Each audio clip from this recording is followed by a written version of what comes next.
ayam daripada telur, yang mana kemudian dipecahkan ketika dia mulai keluar dari ekor induknya, yang hanya kelihatan kuning diselimuti zat putih telur.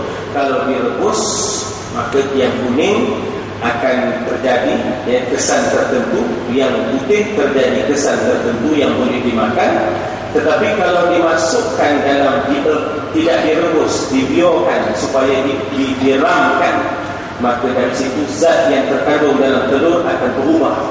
Yang putih, yang kuning tiba-tiba berganti dengan buku, dengan daging, dengan mata, dengan kaki dua, dengan paruh, dengan renggak, dengan kalau tidak direbut.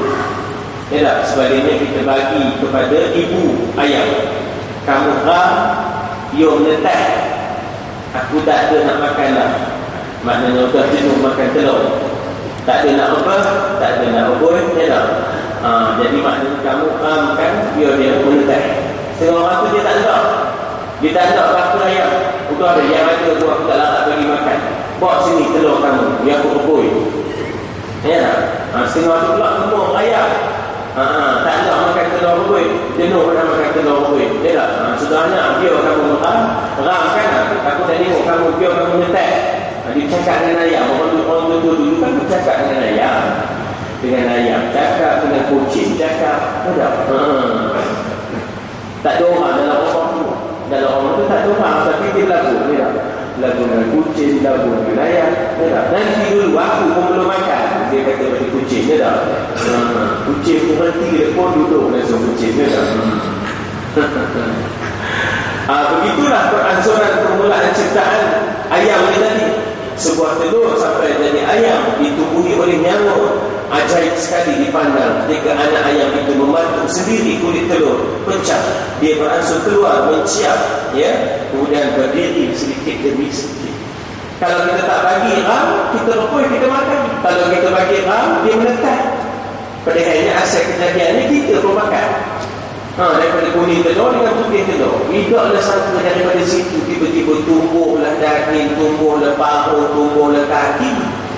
Kalau fikir balik tak siur rasa nak makan, Kalau fikir balik tak siur rasa nak makan, begitulah biji mangga yang kita dah buang, kita ambil isinya, tinggal biji dia.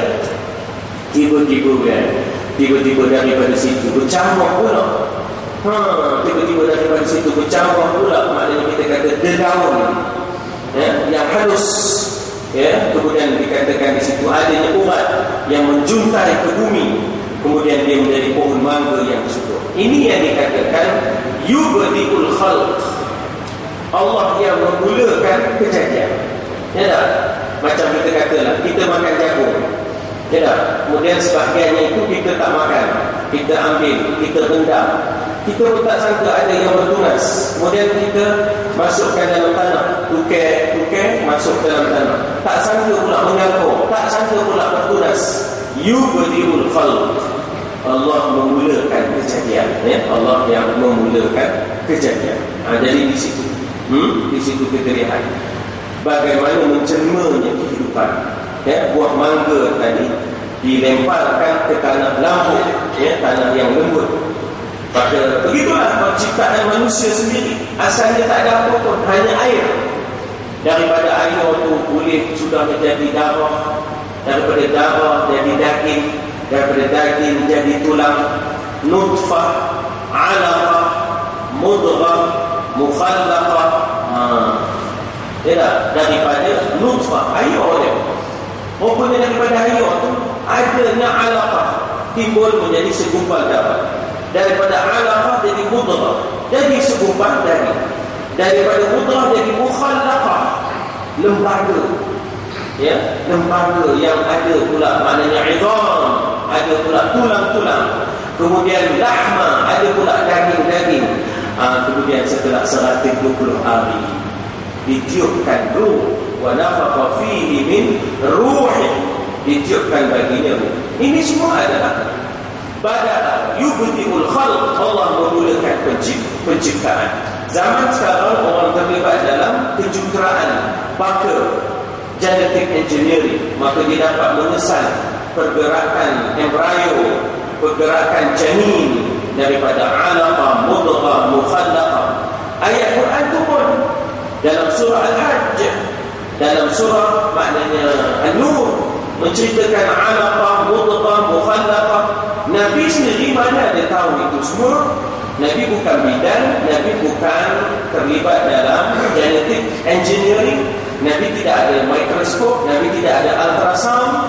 Tapi Nabi bercerita dalam Quran, Nabi menyampaikan Al-Quran. Quran menceritakan manusia asalnya nutfah 40 hari, alaqah 40 hari, mudghah 40 hari, mukhallaqah 40 hari. Ya. Jadi itu nak menunjukkan bagaimana Allah yubdi'ul khalq. Allah lah yang memulakan kejadian. Itulah dia asal usul filsuf, itulah dia asal usul kuli, pekerja biasa, ya, itulah dia asal usul presiden yang di-Pertuan Agong sekalipun. Itulah dia asal usulnya. Alaqah, mudghah, mukhallaqah. Kemudian esok akan kembali semula ke tanah. Jadi ini semua yang nak ceritakan bagaimana Allah Ta'ala itu yubdi'ul khalq, kemudian thumma yu'iduhu, kemudian dia mengulanginya kembali. Tuan, saya baca di bawah, ya. Saya baca di bawah. Thumma yu'iduhu, kemudian dia kembalikan. Maknanya biji mangga ataupun membelam tadi mudah jadi biji, bertunas, balik jadi mangga. Asalnya mangga, belam, herik, ambil isi, udah 3 biji. Ya, kemudian biji itu kemudian timbul pula dia daun, kemudian mengangkut ke bumi, kemudian tumbuh pokok, balik jadi belam. Balik jadi belam. Yang kita makan tu ada hasilnya rupanya. Nah, kejadian kita pun yang kita boleh bangun di padang mahsyar, ya, bangun balik kita di padang mahsyar pasal kita pernah jadi dulu di dunia. Sebab itu kan ada orang yang bangun di padang mahsyar, matanya buta, lalu dia bertanya kepada Allah, ya Allah, kenapa pula engkau bangunkan aku ini buta? Kemarin aku di dunia celik. Lima hasyartani a'ma wa qad kuntu basira. Wahai Tuhan, kenapa engkau himpunkan aku di padang mahsyar a'ma, buta? Padahal aku di dunia kemarin nampak. Wa qad kuntu basira. Tuhan kata kemarin, masih di dunia kemarin, ayat-ayat aku diturunkan, kamu buat tak nampak. Sekarang tak nampak dah kamu. Turun ayat-ayat, ya, wa kadzalika, dikatakan kadzalika atatka ayatuna fanasitaha. Dunia kemarin turun ayat-ayat kami kepada kamu, kamu buat tak erti, dia buat nampak tak nampak dia ayat Tuhan. Wa kadzalika al-yawm tunsa. Maka pada hari ini aku pun buat kamu nampak tak nampak dia. Ya tak? Sudahnya kamu tak nampak, buta sudahnya, menangislah manusia. Ya, menangislah manusia. Jadi maknanya bagaimana belam tadi yang asalnya ada isi, sudahnya jadi biji. Datang balik dia, kita semai dia jadi pokok, datang balik kuahnya. Ya, datang balik kuahnya. Ini yang dikatakan Tuhan itu yu'idu, mengembalikan kejadian itu. Ya tak? Bahawa sebiji mangga menjadi pohon mangga daripada biji yang asalnya kita makan isinya, kemudian jadi pohon, dah dapat buahnya, balik kita makan. Ya, balik kita makan, maka buah hasil daripada pohon mangga kelak boleh pula menjadi pohon yang lain, berulang kali, berulang-ulang. Ayam tadi, sudahnya takdirnya tiba-tiba dia jadi ayam betina, balik dia bertelur. Ya, balik dia bertelur, asal dia pun daripada telur. Itulah dikatakan Tuhan itu yu'idu. Ya, yu'idu, Tuhan kembalikan. Manusia sendiri, itu surat 165, ya. 165. Manusia sendiri bila sampai umurnya dia pun mati. Tapi sampai waktu kelak, manusia yang telah mati dia boleh dan bisa dihidupkan kembali dalam kejadian yang baru. Balik dia jadi, ya, balik dia jadi manusia balik, ya, di padang mahsyar. Sesungguhnya inna dzalika 'ala Allahi yasir. Mudah bagi Allah untuk menjadikan semua itu, ya. Baik, kemudian tuan-tuan, saya masuk ke pangkal ayat 20. Qul, katakanlah kepada orang yang tak percaya Allah mampu menghidup, memati, menghidup. Siru fil ardh, yalah, mengembaralah di muka bumi. Perhatikanlah bagaimana dia memulakan penciptaan. Ya, maknanya jadilah kamu seorang discoverer, seorang saintis, seorang, ya, maknanya terlibat di dalam, maknanya kita kata expedition.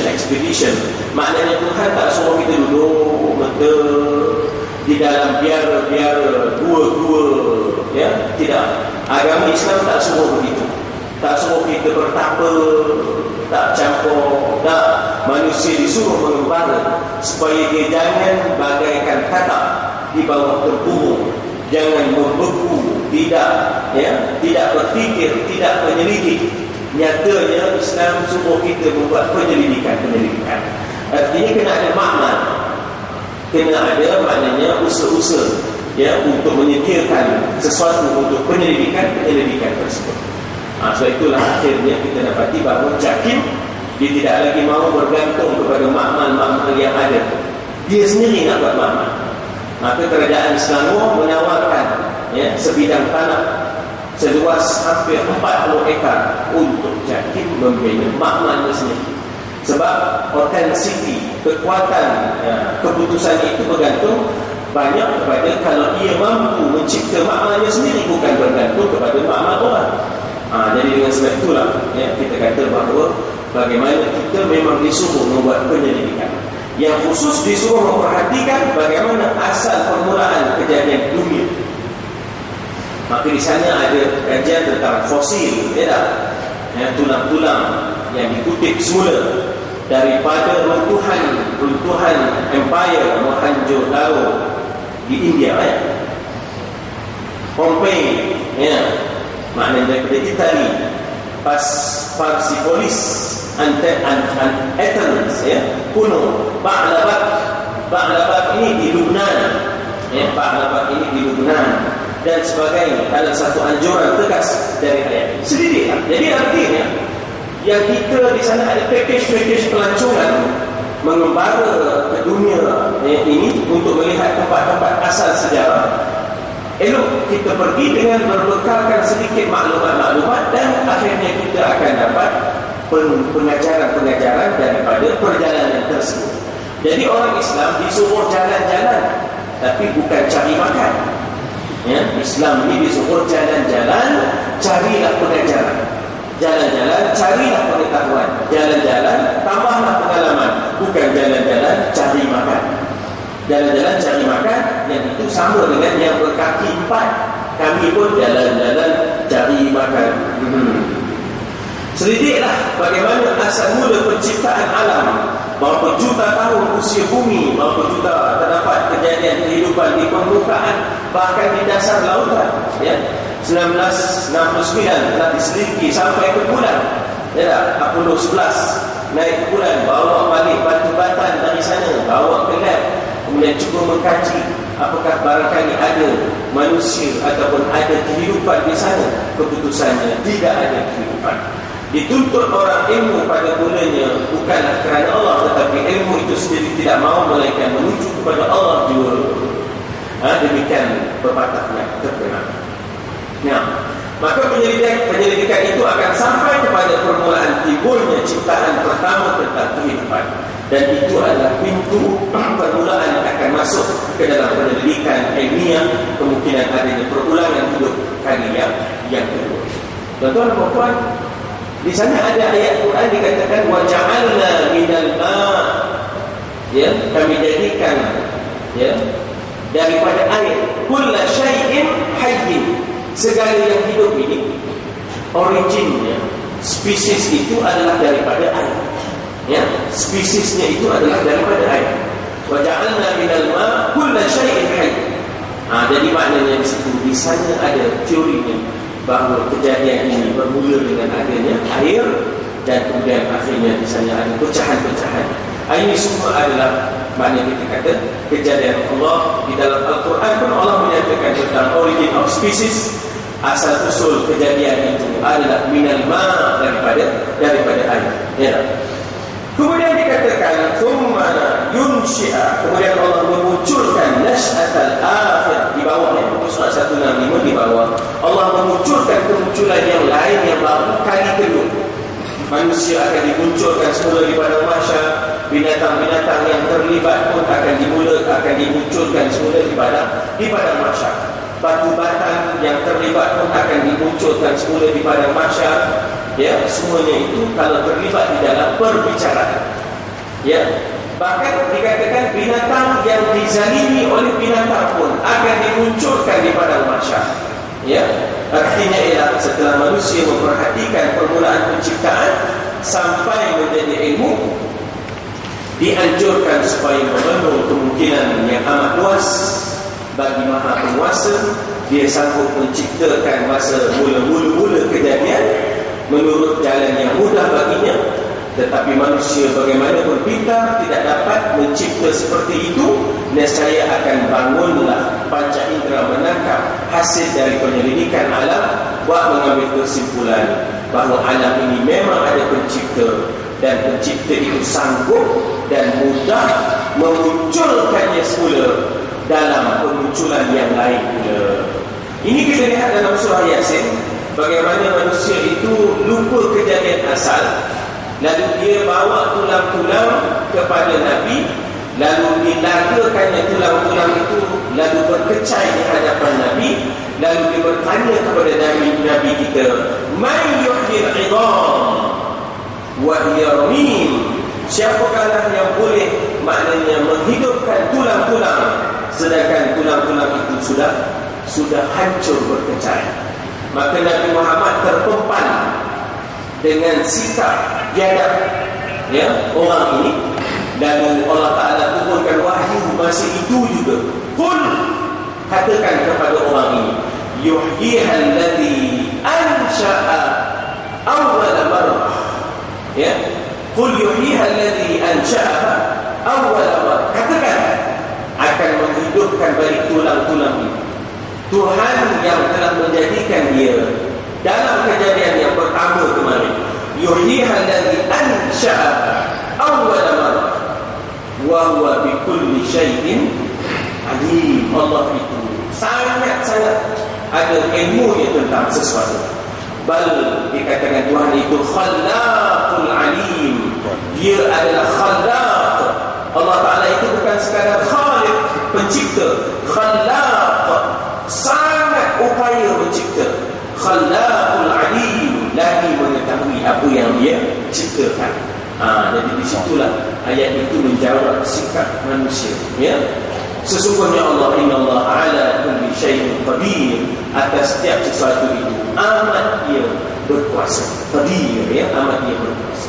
Jadi kalau manusia insaf mengakui bahawa segala permulaan penciptaan sangat teratur dan mengagumkan bagaimana Allah Ta'ala mengatur kejadian Adam dan juga anak cucunya, dan bagaimana daripada asal usul kita hanyalah air, kemudian menjadi darah, kemudian menjadi daging, kemudian menjadi lembaga, kemudian menjadi tulang, kemudian kembali menjadi daging, ya, meninggalkan kesan bahawa pencipta itu memang maha berkuasa.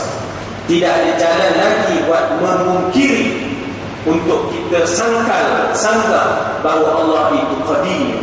Allah jadikan buah mangga kita makan, kemudian kita ambil isinya saja, tinggal bijinya, kemudian kita semai dedaun-dedaun, kemudian akarnya mengikat ke tanah, kemudian tumbuh pula pokok, dan kemudian kembali datangnya buah-buahan.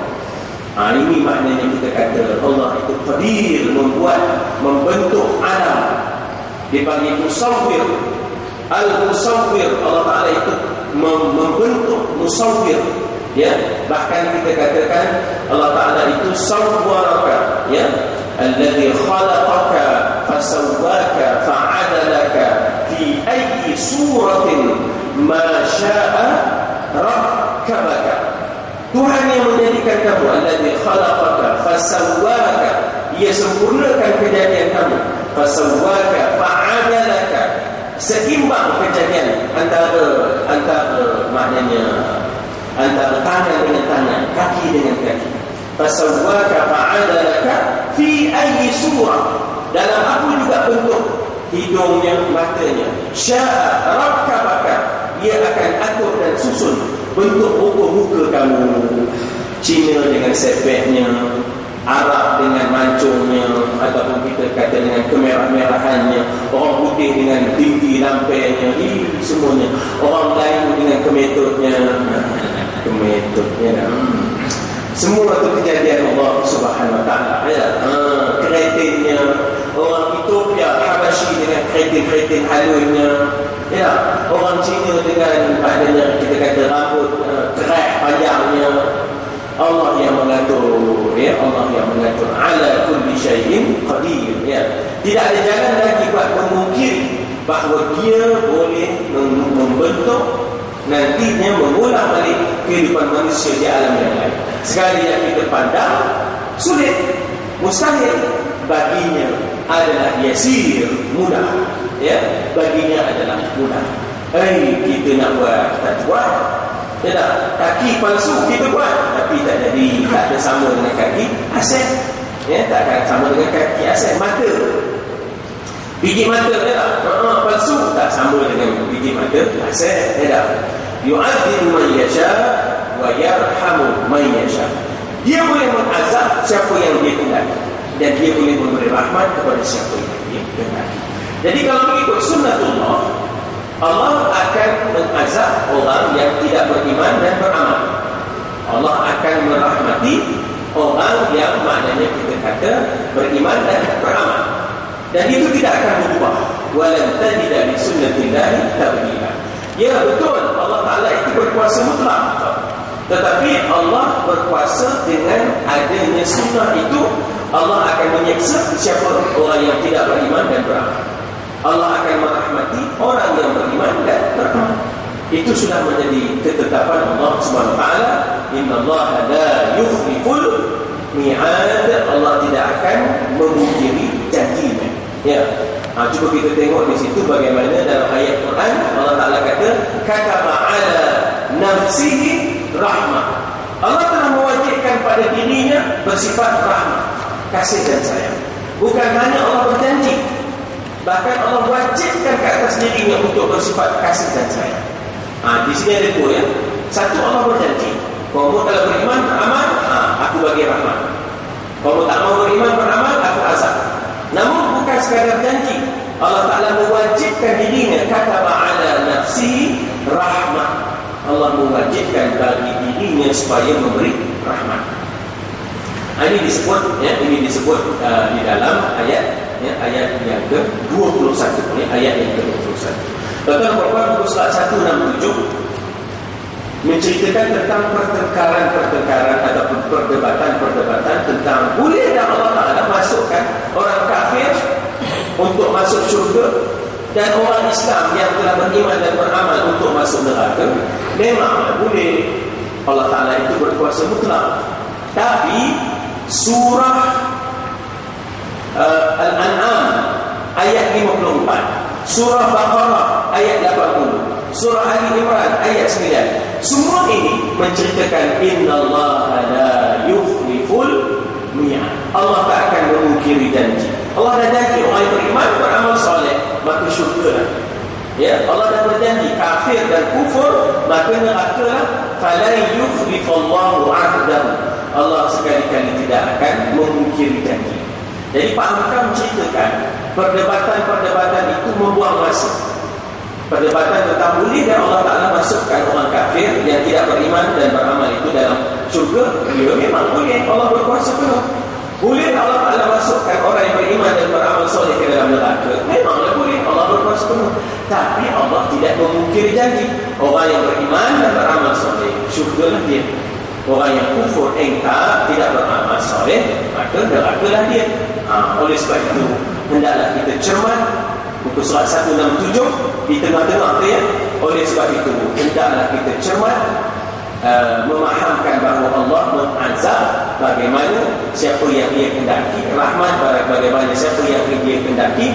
Maka siapa yang dikehendaki adalah menurut peraturan yang telah dibuat oleh Allah. Apa peraturannya? Iman, amal, syurga. Tanpa iman, kufur. Tanpa amal, neraka. Itu dia, ya. Itu maknanya cermatnya. Dan diwajibkan atas dirinya menjalankan peraturan itu. Sunnatullahi walan tajida li sunnatillahi tabdila. Tak ada badalnya, tak ada gantinya. Wa ilaihi tuqlabu, dan kepadanya lah kamu akan dikembalikan. Ya, dia akan dikembalikan di padang mahsyar. Jadi tuqlabun dengan makna turja'un ataupun turadun, dikembalikan.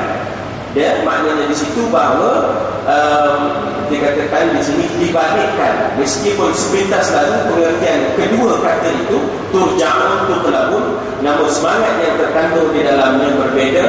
Tuqlabun mengandungi sikit kekerasan, maknanya ada macam terbelakang. Tuqlabun dengan turja'un ni, turja'un itu lebih lembut, dikembalikan. Turja'un juga, tuqlabun dikembalikan, tapi tuqlabun ni agak keras sikit. Kamu jangan buat main, esok dia kamu balik semula. Ya, sombong, sudah kamu balik semula esok kepada Tuhan. Ya, seakan-akan seseorang yang sedang enak berjalan di dunia dengan sombong, dengan leka dan lalai, tak ada nak ingat Tuhan, lupa akan hari depan, tiba-tiba dibalikkan dia, dipanggil sehingga dia terpaksa berbalik. Ketika itu dia macam tak reda balik. Sedangkan di sana ada orang yang reda kembali. Ya ayyatuhan nafsul mutmainnah irji'i ila rabbiki radiyah. Radiyah itu dia gembira kembali.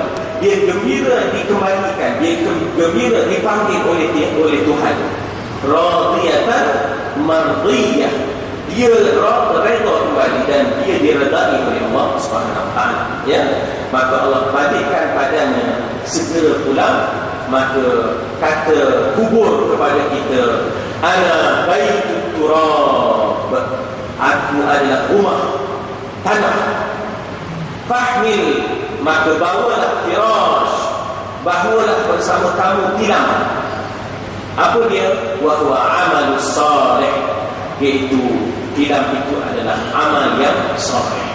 Ana baitut zulmah, kata kubur, aku adalah rumah yang gelap.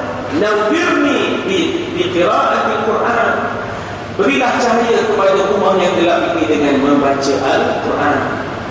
Ana baitul wahdah, kata kubur, ya, aku adalah rumah yang sunyi, tak ada kawan. Aku adalah rumah yang sunyi, yang tidak ada kawan.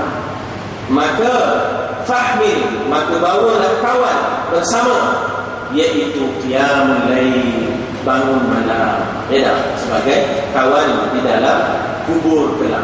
Ya, kemudian kubur menyatakan bahawasanya ana baitu sa'il munkar wa nakir, akulah maknanya rumah yang akan bertanya.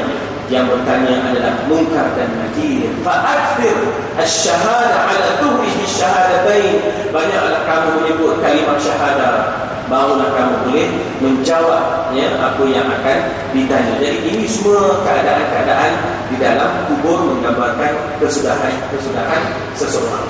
Kemudian kita akan berhenti di pangkal ayat 22, dan tidaklah kamu sanggup wa ma antum, ya, wa ma antum bimu'jizina fil ardi wala fis sama, tidaklah kamu sanggup berlepas diri di bumi dan juga tidak juga di langit. Wallahu a'lam. Tuan-tuan, kita berhenti di situ. Saya ada program yang lain. Jadi kita berhenti dekat ayat 22. Wa ma antum bimu'jizina fil ardi wala fis sama. Ya, pangkal ayat 22. Insyaallah. Allahumma arhamna bil Qur'an waj'alhu lana